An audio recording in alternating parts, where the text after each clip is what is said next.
Ok, ok, c'est bon, merci.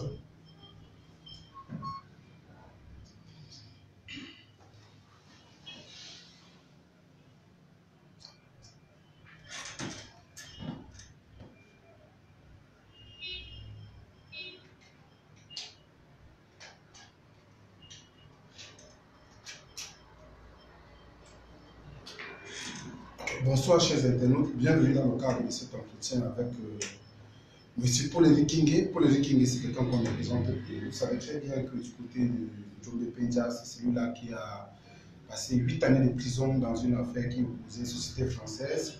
À l'époque, il était encore militant du RDPC.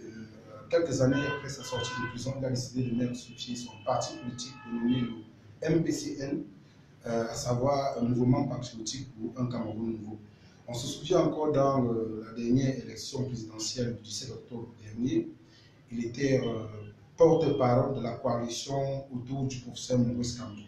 Alors, récemment, sur la toile, il y a une rumeur qui circule. D'ailleurs, c'est ce sujet qui va faire la toile de fond de notre entretien ce soir, à savoir que Paul-Henri Kingé aurait abandonné Maurice Kamto pour faire cavalier solitaire.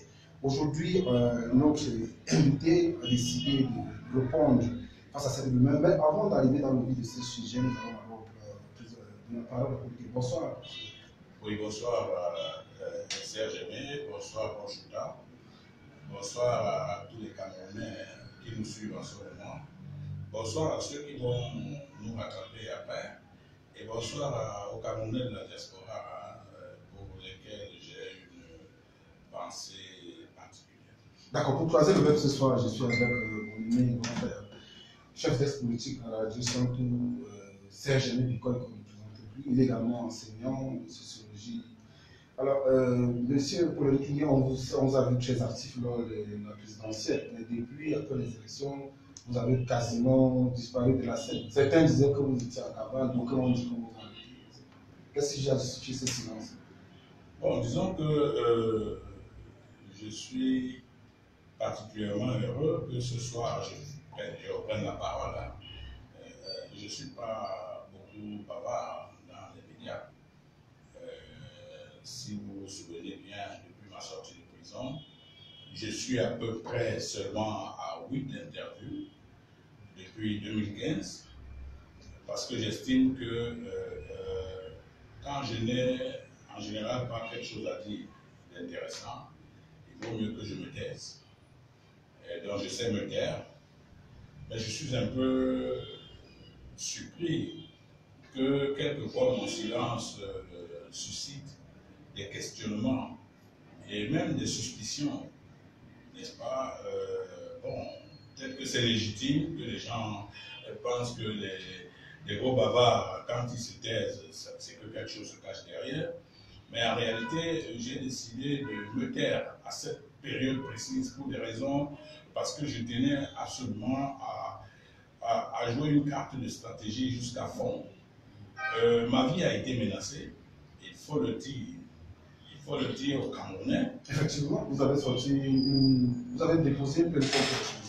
Oui. Donc, ma vie a été menacée, c'est-à-dire que pendant les élections, ma vie était menacée au quotidien. Ma maison était complètement encerclée et ils ne se sont pas seulement contentés, n'est-ce pas, d'encercler ma maison, alors que je suis en train de finir une interview à Afrique Média à l'époque. Je crois que c'était le 21, c'est-à-dire la veille de la proclamation des résultats par le Conseil constitutionnel. Je me suis surpris en train d'être informé que la police est chez moi, que l'armée est chez moi. Et alors, je n'ai pas paniqué, parce que souvenez-vous, je vous ai toujours dit, je suis un général, un colonel en politique, qui est d'ailleurs passé au grade de général pendant les élections. Généralement, quand on va en politique, on doit savoir que c'est un jeu qui a beaucoup d'écueils, c'est un jeu très dangereux. Et donc, pour cela, j'ai été informé que la police a encerclé ma maison et qu'on a pris mon vigile, On a aussi pris le jeune, mon communicateur, le communicateur du MPCN, le chef Selcom du MPCN. Mais en même temps, on est entré chez moi par effraction. Et donc, quand j'ai reçu cette information, à peine je sortais d'Afrique Média que la police était en train d'entrer à Afrique Média. Vous avez été interpellé? Oui, en fait, on venait me chercher. Mais malheureusement, quand ils arrivent, on leur dit que je viens à peine de partir. Et ils embarquent le patron d'Afrique Média, Yaoundé, et ils embarquent le journaliste qui m'a interviewé. Albert Patigueya. Oui, Albert Patigueya, je crois. Et on les a amenés à la direction de la surveillance du territoire. Et mon vigile a été copieusement battu, avec des bleus à l'œil. Tous ceux qui étaient chez moi, j'ai même ma nièce, toute jeune, qui était chez moi, et qui a failli se faire violer, n'est-ce pas, par la police, n'eût été la présence d'un jeune ami, d'un jeune frère qui était chez moi également, qui, lorsqu'il a entendu la nièce en train de crier au salon, est sorti de la chambre. Et donc les gars ont arrêté leur plan macabre, mais non sans avoir vidé mon bar, bien évidemment, ce qui est un comportement indigne de la police camerounaise. Hein, parce que ça, il faut le dire. Mais c'est ils avaient soif. Bon, disons qu'un policier qui est en train de travailler, un agent de police qui est en train de travailler n'a pas besoin de prendre de l'alcool, hein, et puis de voler de l'alcool, parce que là, manifestement, il y avait vol. Et je dis, il n'y avait pas seulement vol, mais il y avait vol par effraction. Vous savez, quand vous entrez dans une maison par force, c'est une effraction. Donc, on parle de vol par effraction. Alors, ils se sont introduits, ils ont demandé où était ma chambre. La petite fille, paniquant, a montré ma chambre. Ils ont cassé ma chambre, où ils ont pris quelques caméras. Donc, j'ai fait une plainte, en tout cas une plainte administrative en attendant, parce que c'est ça la démarche. Moi, je suis juriste de formation, et il y a des gens qui ont ce qu'on appelle le privilège judiciaire, c'est-à-dire que les gens contre qui on ne porte pas plainte n'importe comment sans avoir fait un recours préalable. Et j'ai donc fait ce recours préalable. Ça me semble piétiner, mais j'ai rencontré le délégué général à la Sécurité nationale, et j'étais d'ailleurs accompagné de M. Pédagoga. Nous sommes allés le rencontrer et il a promis d'ouvrir une enquête dans cette affaire. Est-ce qu'il a fait jusqu'à présent? Jusqu'ici, il me semble qu'il n'a pas encore ouvert l'enquête, parce que, voyez-vous, j'ai l'impression qu'il s'est senti, qu'il se sent un peu gêné, mais avoir affaire à moi en général, il faut toujours se dire qu'on n'a pas affaire à un enfant. Parce que quels que soient les cas, s'il n'apporte pas une solution à ce dossier, le tribunal sera saisi. Là, ce sera dans une action judiciaire. Mais j'aurai des éléments pour prouver que l'action administrative n'a pas abouti. Alors qu'à l'époque, si je le faisais sans avoir fait une démarche administrative, on m'aurait rétorqué au bas. Voilà, il y aurait eu violation de procédure en la matière. Donc, en général, quand on s'attaque à moi, si on ne m'a pas tué, il faut toujours s'attendre à une réaction, parce que moi, je sais résister, je sais être dur, je sais être difficile aussi, même si je donne les apparences quelquefois de quelqu'un qui sait se terrer quand il le faut, mais en réalité, c'est une fausse apparence. Donc, voilà pourquoi je me suis tué. J'étais donc en cavale surtout, je dis bien. J'étais en cavale parce que, vous savez, quand il y a une période chaude comme les élections, quelqu'un peut se lever, un zélé, il prend son arme, il tire. Pour le regretter après. Parce qu'on était là en pleine tension électorale. Il fallait que je m'esquive un peu, que je me taise, mais que je regarde à travers les rideaux. Et je voyais tout ce qui se passait à travers les rideaux, bien que je lisais également dans les réseaux sociaux qu'on m'a arrêté, on ne m'a pas arrêté. Je voudrais d'ailleurs profiter de votre tribune pour pour dire merci à tous ceux qui ont eu une pensée profonde pour moi dans cette période difficile. Et voilà, donc en réalité, je me suis tué pas parce qu'il y avait problème, mais c'était pour des raisons stratégiques. Est-ce que toi, mon père, vous avez encore été inquiété par ces agents de la police? Non, je crois que jusqu'à ce jour, ils ne l'ont plus fait parce qu'ils ont appris que j'ai saisi certainement le délégué, leur patron, et ils ont appris que j'ai saisi le patron. Et puis, je vais vous dire quelque chose, M. Bikoy. Moi, j'ai mis 8 ans en prison. Quand on met 8 ans en prison, on n'a pas peur des policiers. On n'a pas peur des gendarmes. Moi, je continue à dire que le gendarme, le sous-préfet, le préfet, le gouverneur, le policier, c'est les dernières personnes qui me feraient peur dans cette République. Même à dit. Je dis non, lui encore, je préfère dire qu'il n'a ni l'équivalence, je veux dire, l'équivalence en termes de pouvoir, ni le droit de le faire, parce qu'il est minable. Moi, je ne sais pas qu'est-ce qu'un citoyen aurait à faire. Est-ce que durant la période électorale, il vous a préféré pour les menaces? Non. Pendant la période électorale, il était dans son rôle. Il était dans son rôle, mais en réalité, il débordait un peu son rôle. Hein, il donnait l'impression qu'il est un personnage qui pouvait terroriser, n'est-ce pas, les adversaires de son créateur. Et il était important que je lui rappelle qu'on n'intimide pas les candidats.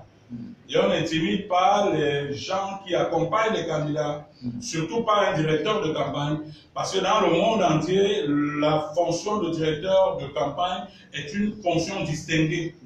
Et donc, je n'entendais pas que M.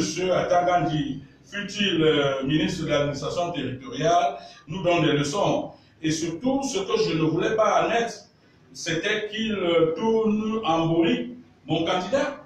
Et donc, ça, c'était des choses intolérables à l'occasion d'une élection dans un pays. Un ministre de l'administration territoriale, ça ne joue pas les gardes-chiens d'un candidat, mais ça joue l'arbitre. Hein, de telle sorte que finalement, on n'ait pas l'impression, parce que l'administration n'est pas une affaire de M. Biya. Vous avez vu ce qui se passe au Congo, Kinshasa. Les élèves d'hier sont obligés de travailler avec le président actuel. Donc en général, les gens doivent toujours garder la raison et se mettre en tête qu'ils servent la nation et non un individu. Donc M. Atangandi, je crois que après ma sortie, il est resté silencieux. Et c'était bien pour lui de rester silencieux, parce que sinon, il y aurait eu beaucoup d'escalade, en termes d'agression verbale, même en termes comment je vais dire ça, d'affrontement. Parce que je vous ai dit,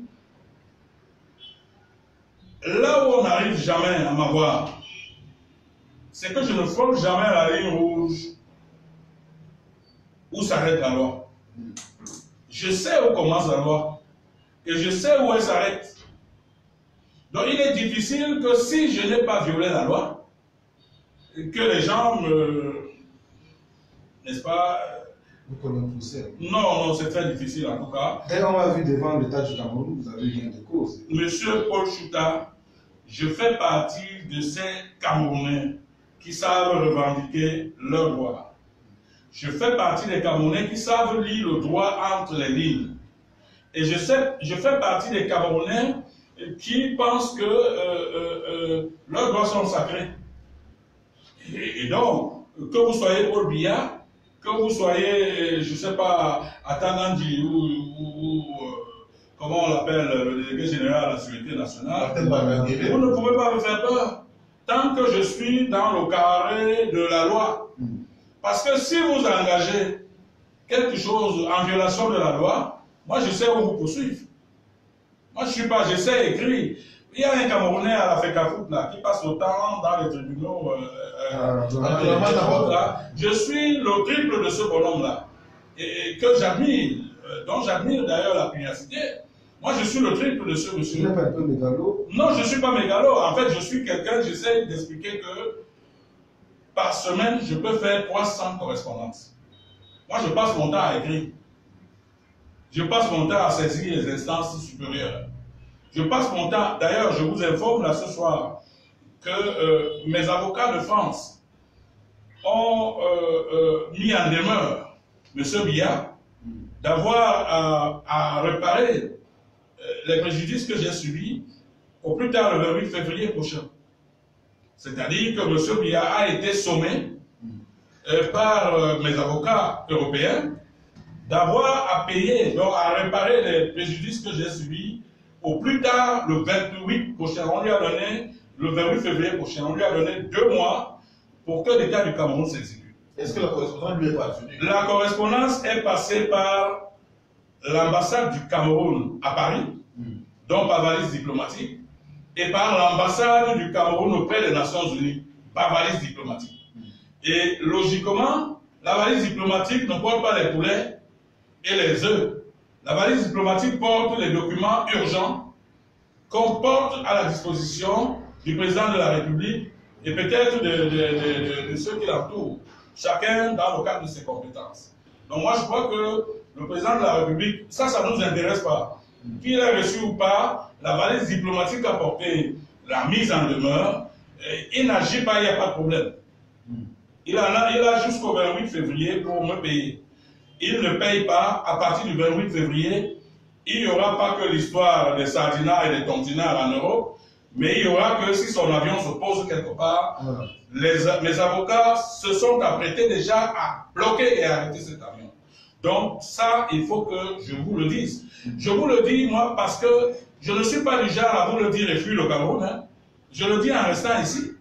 Parce que j'estime que la seule chose, le seul endroit au monde où je dois vivre sans visa, c'est ici. Le seul endroit au monde où je peux vivre sans autorisation, c'est au Cameroun. Donc du coup, je n'ai pas besoin. Il y en a qui m'ont dit, non mais quand tu fais ça, il faut fuir quand même, il faut aller en France. Je dis, je ne vais nulle part.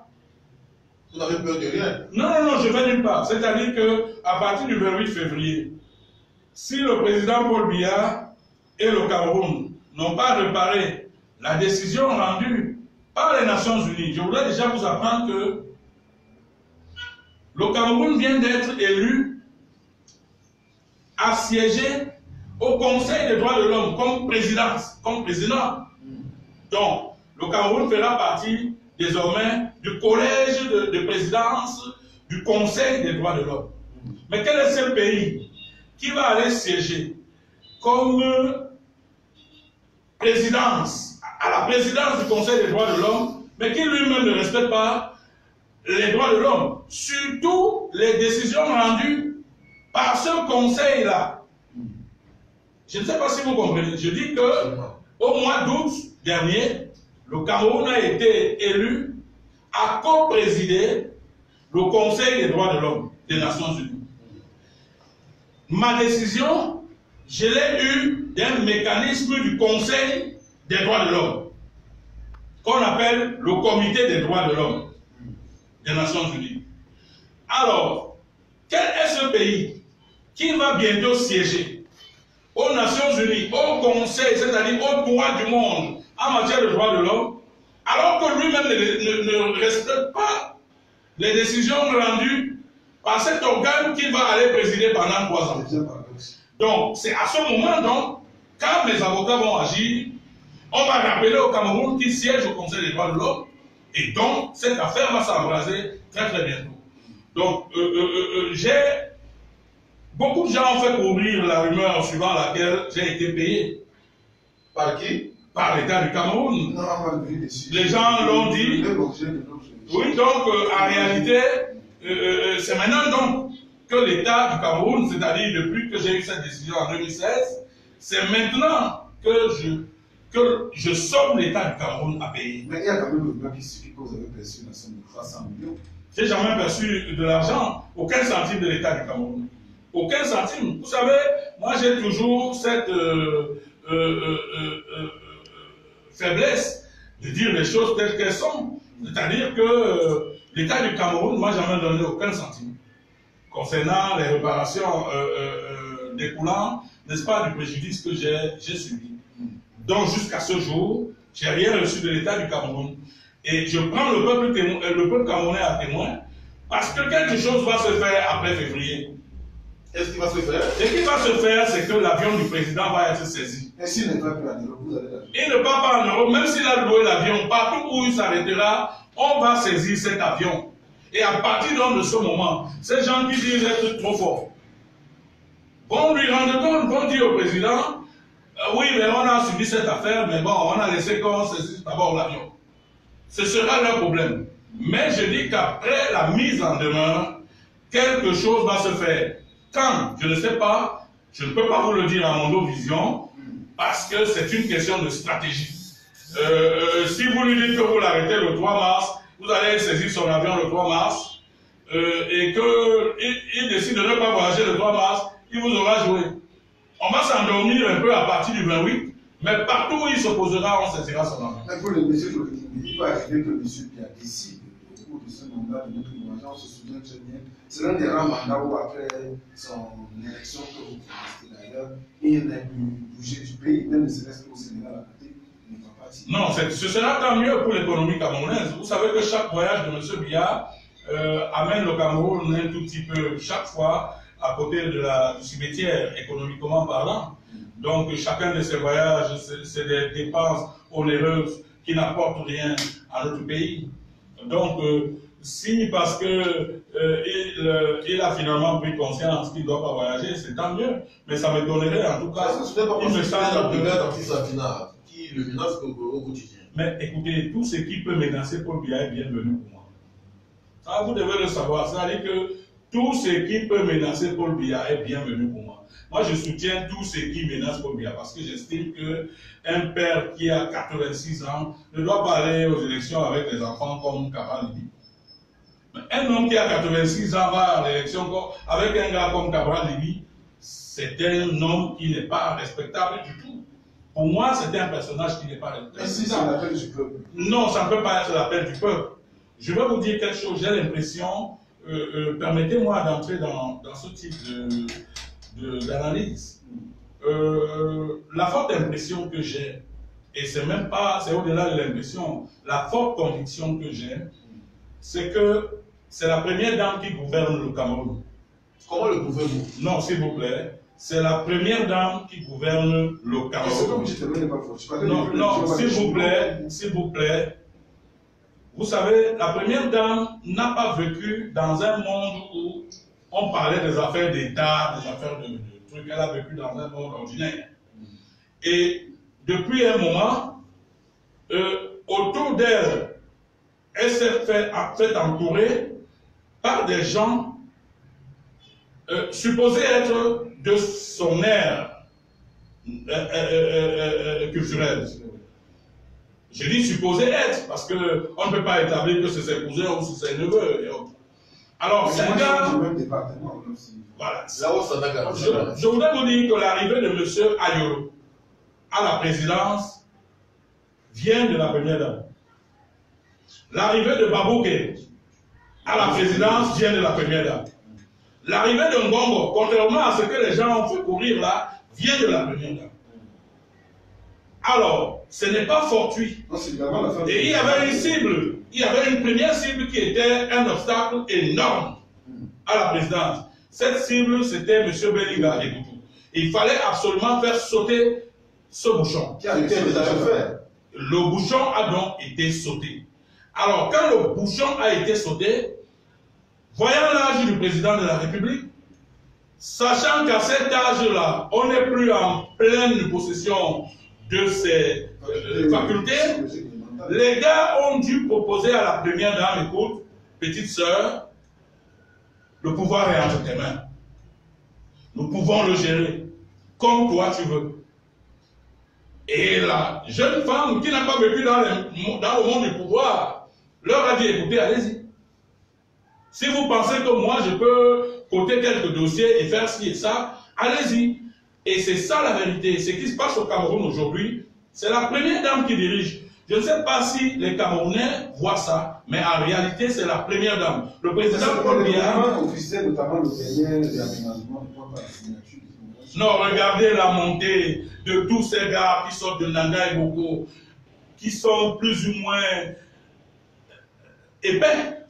Il y en a parmi eux qui ne valent pas grand-chose. Mais regardez à peu près comment on les positionne. Le chef de l'État devient le détenteur de la phrase. Non, le chef de l'État, je vous dis qu'il n'y a personne au monde à 86 ans qui est normal. Dans ce monde-ci, personne à 86 ans n'est normal. C'est la force de l'expérience. Non, ce n'est pas la force de l'expérience. Je vous dis que même si vous êtes le plus intelligent, vos facultés vous quittent. N'oubliez pas, M. Chouka, que les médecins nous disent que plus vous vieillissez, plus vous perdez des millions de cellules de votre cerveau. Vous comprenez? Et ces cellules ne se renouvellent pas quand on vieillit. Du coup, on atteint un moment où on perd complètement, sinon à 90% ses facultés. Je ne peux pas encore dire à quel niveau le président est, mais je dis qu'en réalité, tout nous laisse croire que ce n'est plus le président de la République qui gère. Mais sinon, comment est-ce que Paul Biya, qui a pu arrêter Paul King pour 1 million, Atangana pour quelques milliards, Fondidam pour 200 millions, Paul Ngamo Amani pour 100 millions. Comment est-ce que ce même président qui a arrêté les gens pour 100 millions, pour 2 millions, n'arrive pas à arrêter les gens qui ont manipulé 1000 milliards? C'est 2 milliards. Si c'est la carte, on parle de 2 milliards. Alors, on parle donc de 2 milliards. Est-ce que c'est le même président? Vous avez l'impression que c'est le même président? Si ce n'est donc pas le sosie, c'est encore Paul Biya, mais Paul Biya en perte de vitesse. C'est-à-dire Paul Biya diminue de ses facultés de près de 70%. Parce que, souvenez-vous que le vrai Paul Biya nous disait que ces gens rendront gorge. Mais quel est subitement ce Paul Biya qui a rencontré Jésus en route, qui est devenu brusquement un évangéliste, devant qui on peut détourner 2000 milliards et qui ajoute même plus de les grades sur les épaules des détourneurs? C'est une simple question de raisonnement. Mais moi, je n'entre pas dans ce type de cuisine. C'est une cuisine qui ne m'intéresse pas. Ce que je constate, c'est que c'est la première dame qui dirige le Cameroun. Et elle le dirige si bien qu'elle-même a mal le clan Boulou. Justement, parce que l'on parle de la confrontation. Le clan Boulou est mis à mal. Regardez la présidence de la République. C'est lorsqu'on a commencé à crier que Joseph Lé est à la présidence, Baboké est à la présidence, Ngongo est à la présidence, Bidumpat et son épouse est à la présidence, que la première dame, pour équilibrer, va donc chercher un boulot de Savenima qu'on appelle Ayolo. Pour dire que non, attention, vous les gens de Savenima, ne vous plaignez pas beaucoup, mais voilà aussi un boulot, non? Mais en réalité, le clan Boulou est en perte de vitesse dans cette affaire. Mais laissons l'histoire. Non, lui, Paul Motazé est hors du Sénat de la présidence. De la présidence. On ne dirige pas en dehors de la présidence de la République. Souvenez-vous que chaque fois qu'on veut faire passer un texte, qu'il soit fondé ou pas, on vous dit que c'est au nom du président de la République. Même lorsque ce texte ne vient pas du président de la République. Donc moi je dis, c'est tant mieux pour eux. Ils ont décidé de s'accaparer du Cameroun, mais nous aussi on a décidé de ne pas les laisser dormir. En faisant quoi complètement? Ah non, mais attention, écoutez, nous voyons les vaillants Camerounais marcher partout en Europe. Nous sommes de tout cœur avec ces gens. Mais cette déclaration nous pousse à... Nous sommes de tout cœur avec ces gens. Même si ici nous n'arrivons pas à coordonner, n'est-ce pas, nos mouvements, mais je vais vous dire quelque chose. Il faut que vous le sachiez. J'espère que M. Bagangele me suit. Quand je m'assois dans le bureau de Bagangele, la première chose qu'il me dit, c'est que M. Kingé, vous êtes à côté de Kamto. Pardon, allez dire à Kamto de laisser l'affaire là, de se calmer. Il a raison, je lui dis de laisser quelle affaire? Il dit cette affaire de marche en Europe là, parce que ça détruit l'image du pays. Monsieur King, je voudrais vous dire, monsieur Mbagangele me l'a dit au moins 4 fois. Et au moment où nous disons au revoir, il me rappelle pour me dire, n'oubliez pas de dire à monsieur Kanto, de dire aux gens de ne plus marcher. Ceci veut dire en d'autres termes que ils sont inquiets. Ne pensez pas que ce que les gens de la diaspora font là les laisse indifférents. Ah non, ils sont gênés. Je voudrais vous dire la position de M. Mbagangele au Cameroun, c'est quand même le patron des renseignements. C'est le patron de la police. Donc quand lui, le patron de la police, est préoccupé par ce genre de situation, c'est le Cameroun qui est préoccupé par ce genre de situation. Parce que c'est lui qui envoie les bulletins de renseignement à la présidence de la République. Donc, pour dire, en d'autres termes, que moi, je suis de tout cœur avec ceux qui ont décidé de faire perdre le sommeil aux gens du Sérail. Mais je pense que un tout petit peu coordonné, on va arriver au bout de nos batailles. Vous parlez de faire perdre le sommeil, cela vous permet exactement d'emmener avec la deuxième question qui porte sur le retour à l'élection présidentielle. On vous a vu faire des grandes annonces, notamment au Conseil constitutionnel lorsque M. Clément Atabana a décidé de rejeter le recours du MRC. J'ai su la personne qui vous a passé le micro.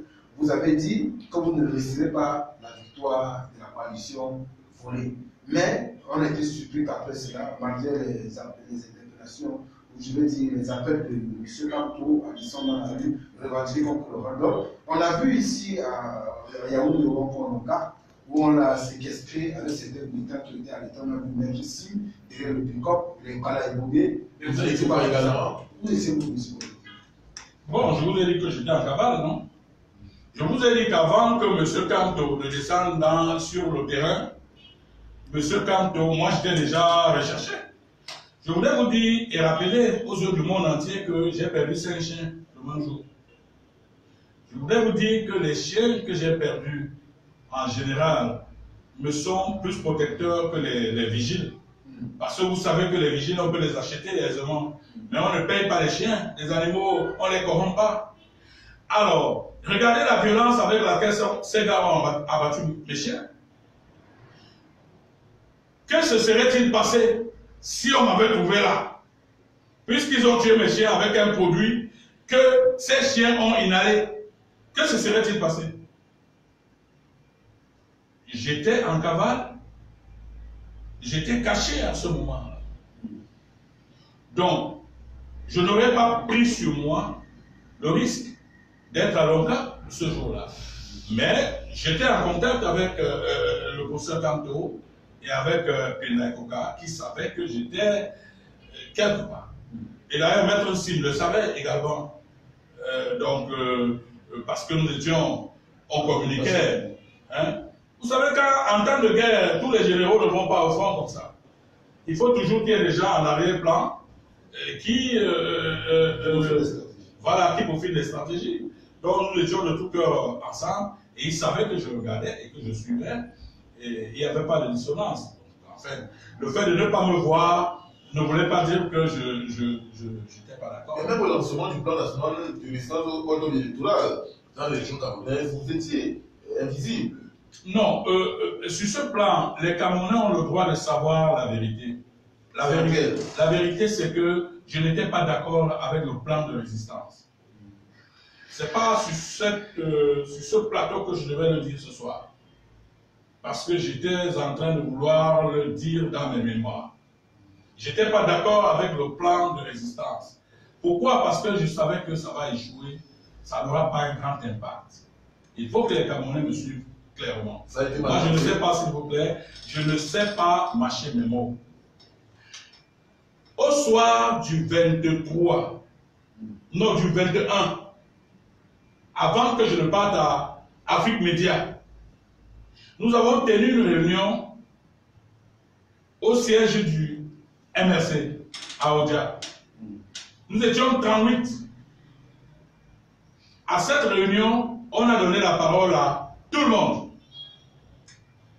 Quand on m'a donné la parole, j'ai fait des propositions. La première proposition que j'ai faite était que, au sortir de cette réunion, avant même que Biya ne parte prêter serment, je veux dire avant que le Conseil constitutionnel ne rende sa décision, non, c'était la veille du serment de M. Biya. M. Kamto doit nous nommer un gouvernement. Il ne l'a pas fait. S'il vous plaît. M. Kamto doit nommer les ambassadeurs.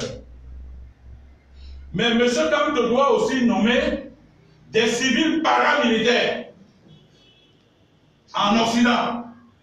Ces civils paramilitaires, je pensais à Kenta, je pensais à tel, qui devait, s'il vous plaît, qui devait avoir la mission d'aller nous sortir les ambassadeurs sous ma coordination de leur bureau, les ambassadeurs de M. Biya. Il est important que je le dise. Nous étions 38. 37 ont voté cette proposition. 37 ont voté cette proposition. Et lorsqu'on devait partir de là, il était question, M. Njonga était là, tout le monde était là, il était question que chacun de nous ne rentre plus chez lui.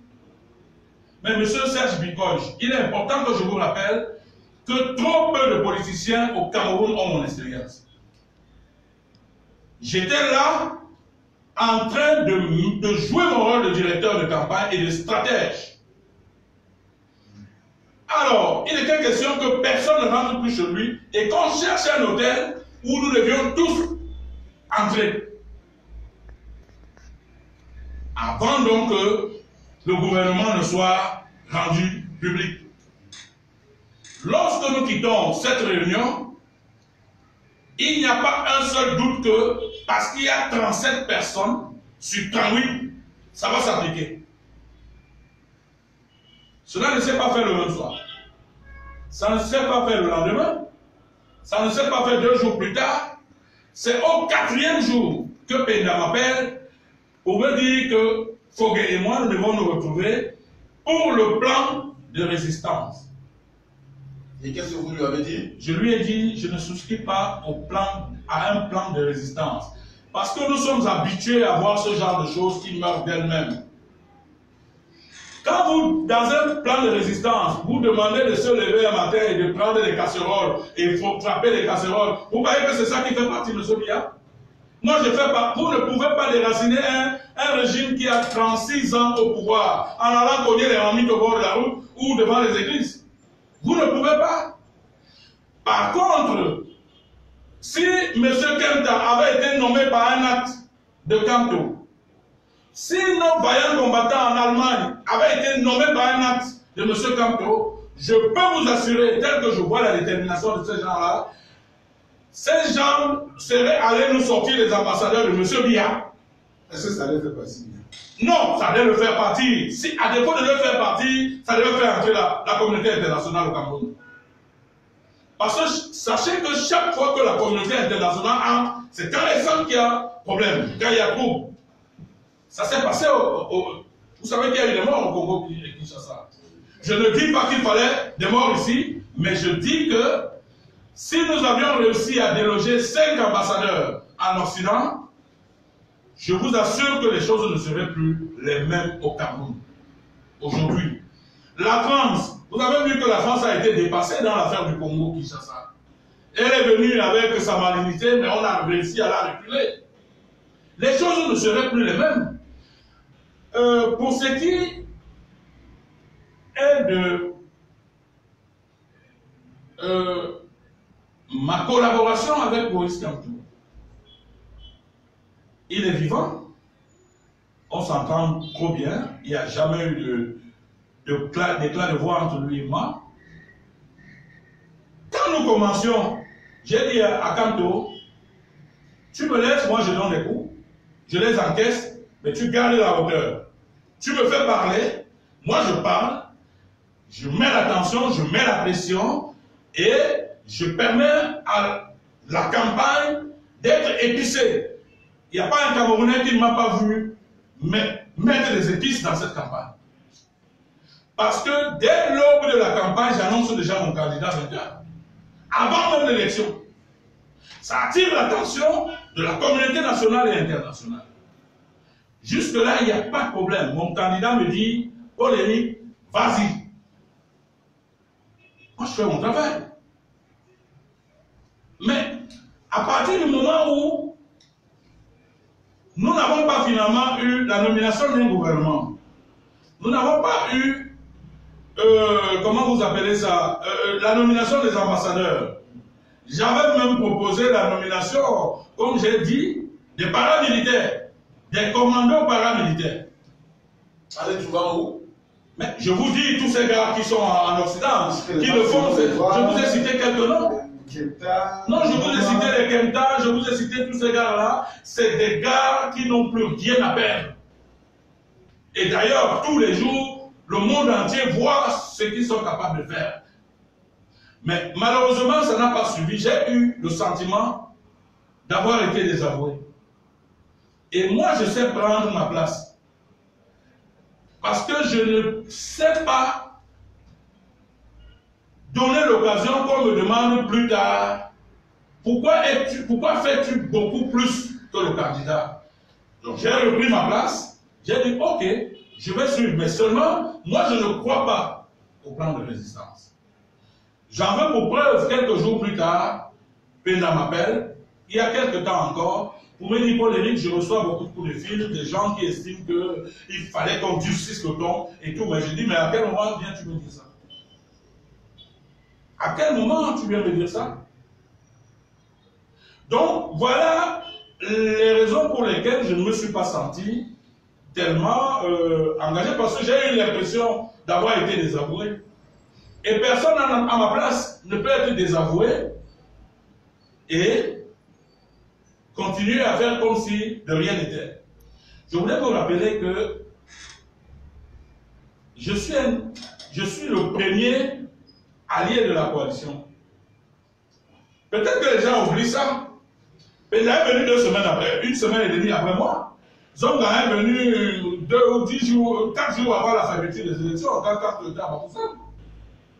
Mouna est venu 1 heure de temps avant la fermeture de... Moi j'entends les gens dire la coalition Mouna. Mouna n'a jamais été de notre coalition. Bon, maintenant je peux le dire en tant que directeur de campagne, Mouna n'a jamais été de notre coalition. Mouna ne nous rejoint à Douala que à 19h15, quand il monte sur la scène, le 6 au soir. Mouna n'a jamais été de la coalition. Pourtant, Mouna a commencé à échanger avec le professeur Maurice Kamto bien longtemps avant. Je laisse au soin le professeur Maurice Kamto de vous dire le moment venu les échanges entre Mouna et lui. Mais ce n'était pas du tout les échanges de quelqu'un qui voulait la coalition. Parce que Mouna disait, la première condition que Mouna nous posait, et posait à M. Kamto, c'était qu'il est chef du gouvernement. Ok, jusque-là, on pouvait lui concéder ça. Mais la deuxième condition, c'était qu'en cas d'empêchement de M. Kamto, il devient président. Je ne sais pas si vous comprenez ça. C'est-à-dire que si Kamto fait un accident, il met 40 jours, Mouna devient président. Et puis, il avait demandé 5 ou 6 poste de ministre de souveraineté, de ministère de souveraineté. Donc c'était des conditions telles que le professeur Maurice Kamto ne pouvait pas accepter ça. Parce que je continue à dire que jusqu'au moment où je décide de me rallier au professeur Maurice Kamto, il n'y a encore personne autour de lui. Je suis le premier allié du professeur Maurice Kamto. Souvenez-vous, il y a des vidéos. Je suis son premier allié. Et c'est à partir de ce moment que la géopolitique camerounaise commence à bouger. Parce que les gens appellent même le professeur Maurice Kamto pour dire mais cette fois-ci, donc, c'est vraiment la guerre que tu as choisie en nommant Paul-Éric Kingué directeur de campagne. Parce que moi, j'ai été dans ce régime. On ne peut pas chasser un régime qui a mis 36 ans au pouvoir en allant prier dans les églises. Tant qu'il n'y aura pas de choc avec ce régime, oublions l'alternance. Donc, à partir du moment où vous êtes désavoué, mais qu'est-ce qu'il vous reste? Quand vous avez un peu de dignité, vous vous recoqueviez. Et vous restez tranquille dans votre coin. C'est ce qui s'est passé. Mais pour autant, je n'ai pas eu d'amertume. J'ai estimé que c'est une autre stratégie sur le plan de résistance. Mais c'est une stratégie qui ne cadrait pas avec mes aspirations. Parce que mes aspirations, c'était avant tout le choc contre le régime en place. Vous savez, moi, mes réactions sont toujours dictées par la mort de mon fils.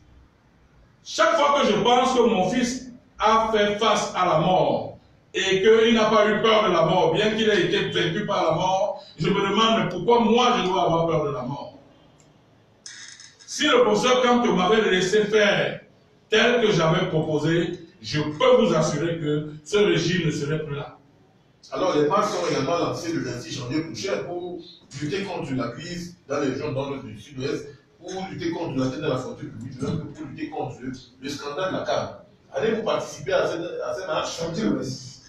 Oui, ben, j'ai aussi lu ça dans les réseaux sociaux. Mais si moi je vous informe que j'ai été au courant de ces marches-là, comme tous les Camerounais, en tant que directeur de campagne, si on revendique la victoire, c'est d'abord le directeur de campagne qui doit préparer une telle marche. Parce que c'est moi, le directeur de campagne, c'est moi qui dois revendiquer cette victoire. Et c'est moi, non, s'il vous plaît. Mais dans ce cas, pourquoi voulez-vous que je me mette là si l'élection est terminée? Vous êtes un parti allié à la coalition? Non, un parti allié à la coalition, on discute avec le parti. La confusion qui s'est installée dans les esprits, c'est que les gens, à un moment donné, ont eu l'impression que je suis militant du MRC. Je ne suis pas militant du MRC. Donc je n'ai pas de hiérarchie qu'on appelle M. Camto. Ce n'est pas ma hiérarchie. C'est mon allié. C'est mon confrère politique. Ceci veut dire que lorsqu'il est inspiré de faire une marche, le premier appel qu'il fait doit être vers moi. Si je m'en tiens au rang des premiers venus à ses côtés, je suis son premier allié. De deux, je suis celui qui a le plus couru de risque pendant toute cette campagne. Souvenez-vous que lorsque M. Atanganji, lorsque M. Tiroma faisait des conférences, il ne parlait pas des autres. Hein. Il ne parlait ni des Onga, ni de Bibou Nissa, ni des autres. Il parlait de King et de Camto. J'ai le plus mouillé de maillot dans cette affaire. Donc ceci veut dire en d'autres termes que lorsque le professeur Camto, alors que nous échangeons même, hein, ça veut dire que en fait, contrairement à ce que moi je lis dans les réseaux sociaux, il n'y a pas de problème entre le professeur et moi. Il n'y a pas eu une seule minute d'éclat de voix depuis que je fonctionne avec le professeur Camto jusqu'à présent. Il n'y a pas eu une seule seconde d'éclat de voix entre lui et moi. Monsieur Kinis. Donc, du coup, moi j'apprends seulement à travers les réseaux sociaux qu'il y a marche le 26. Lorsqu'on vous met dans un tel état, qu'est-ce que vous pouvez faire? Monsieur Bikoy, vous le fameux directeur de campagne, vous le premier allié du professeur, je dois penser quoi? Mon dernier échange avec le professeur Camto, c'est le jour où je lui dis, alors mon candidat, tu dois savoir que tu peux compter sur moi, même en pleine nuit. Quand ton allié te fait de telles séries, tu dois comprendre qu'il est disposé. Et quel était le compte de Maurice Camto? Non, il m'a dit polémique, vraiment, resserrons les rangs.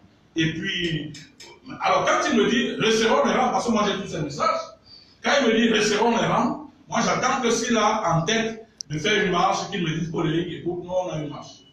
Qu'on peut faire. C'est dans les réseaux sociaux que moi j'apprends qu'il y a une marche. Dis-moi, toutes les marches, vous les avez apprises dans les réseaux sociaux. Ça fait partie du plan de résistance que vous avez naturellement. Non, je vous ai dit que le plan de résistance ne trouvait pas la preuve. On en est aujourd'hui à marcher. C'était pas prévu dans le plan de résistance. C'était prévu. Non, non, non, s'il vous plaît. Le professeur Camp revient de l'étranger et il demande de ne pas marcher. Il demande que s'il n'y a pas d'autorisation ne marchez pas, la résistance se fait dans la tête. Il faut faire très attention. Il faut veiller qu'on a le chef fait une décision ici en disant que les militants ne prennent pas sur une initiative de marcher sans l'aval. Non, mais là, il s'adresse, Foguet s'adresse aux militants du MLC. Non, s'il vous plaît. La coalition, c'est au sommet. La coalition, c'est pas chez les Foguets. Moi, j'ai un secrétaire général, j'ai un trésorier national dans mon parti qui doit discuter avec Foguet. Bien que j'ai un respect particulier pour Foguet, parce que c'est un garçon suffisamment intelligent. Vous comprenez? La coalition est une affaire au sommet. Ce n'est pas une affaire de militants. C'est-à-dire que il faut que les Camerounais sachent aujourd'hui que je ne suis pas un allié verbal de Kanto. Je suis un allié avec une alliance matérialisée, écrite. Et cette alliance dit que nous allons être des alliés pendant la présidentielle, pendant les municipales, pendant les législatives. Je peux vous rassurer que rien, mais alors rien, dans mon esprit ou autour de moi, ne viendra porter un coup à ce texte. C'est-à-dire que le professeur Kanto est animé d'une volonté inouïe de voir les choses changer. Quand vous discutez avec lui, vous sentez un homme qui ne rêve que du changement. Il a trouvé un autre homme qui ne rêve que du changement.